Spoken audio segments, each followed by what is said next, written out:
John Espedito Micallef was born in 1908 in Cospicua, Malta. Malta is an island nation in the Mediterranean. It sits just below Italy and is made up of 5 islands. Since the time Malta was first settled almost 6,000 years ago, it has been under the rule of whatever power happened to be in the region. The Phoenicians from 800 BCE to 218 BCE, the Romans from 218 BCE to 870 CE, the Arabs from 870 to 1090 CE, the Normans from 1090 to 1194 CE,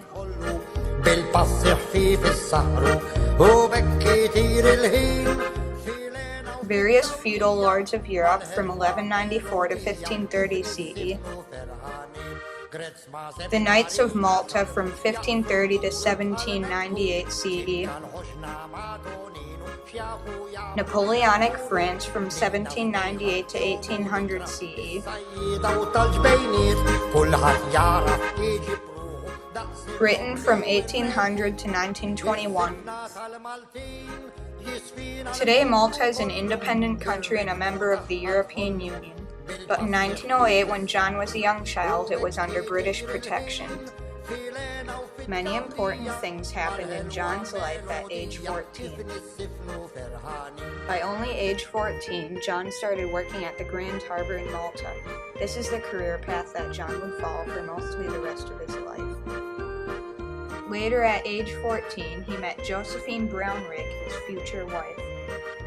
John met Josephine through Josephine's brother Harry. Starting in 1932, Harry became his lifelong friend. After a while, John and Josephine started dating. At the age of 24, John married Josephine. Both families could not afford a wedding party, so John said that it was not necessary. Later in their marriage, Josephine wanted kids, so John started studying how to do deliveries just in case the midwife did it wrong. John and Josephine had 4 kids, Joseph, Charlie, Alfred, and Eddie. John often read the news more than others. Getting closer to World War II, John predicted that Malta would be bombed by the Nazis soon. He started to stockpile canned foods in his home. All his neighbors didn't think it was necessary. Sure enough, on June 10, 1940, the Italians declared war. One day later, the Nazis bombed Malta. During the war, John worked at the Grand Harbor in Malta. He built ships for Malta. On the first day of the bombing, John and his family's house got bombed to the ground. Luckily, nobody died because the children were in the bomb shelters with Josephine, and John was not in the house at the time.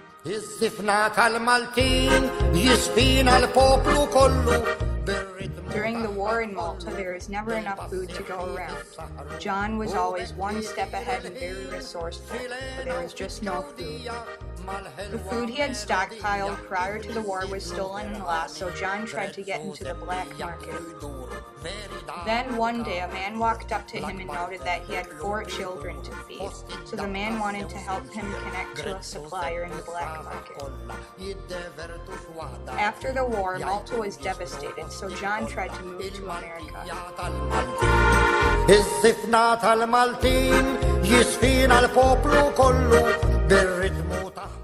He had always had a dream of moving to America for better opportunities for his children.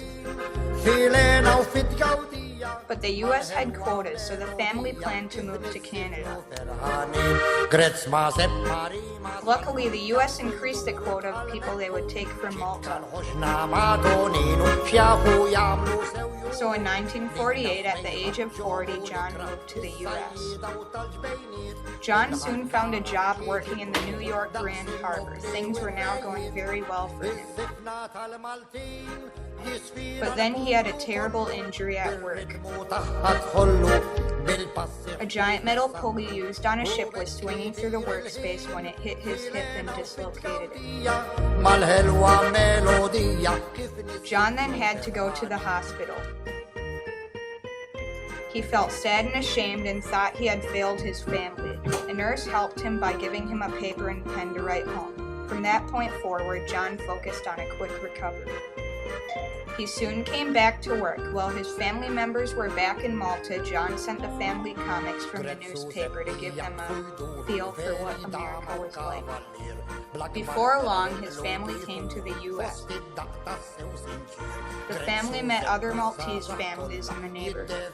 The 4 children graduated high school and left the family to join the military and fight in the Korean War. Although none of the 4 boys were citizens yet, they all fought for America. The U.S. had taken in so many immigrants after the war.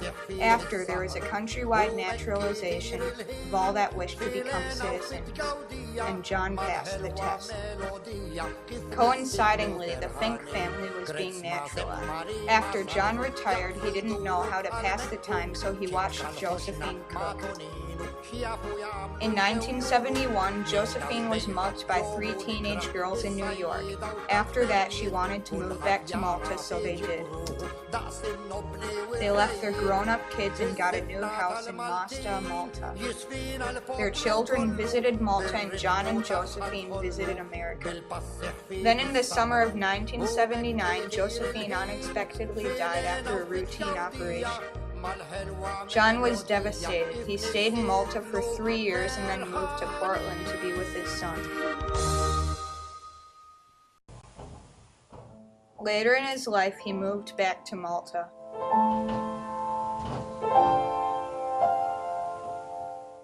After a while, John had a stroke. He could no longer speak or read. This was very hard for him because he loved reading and telling stories. Suddenly, on May 6, 2003, John passed away at the age of 95.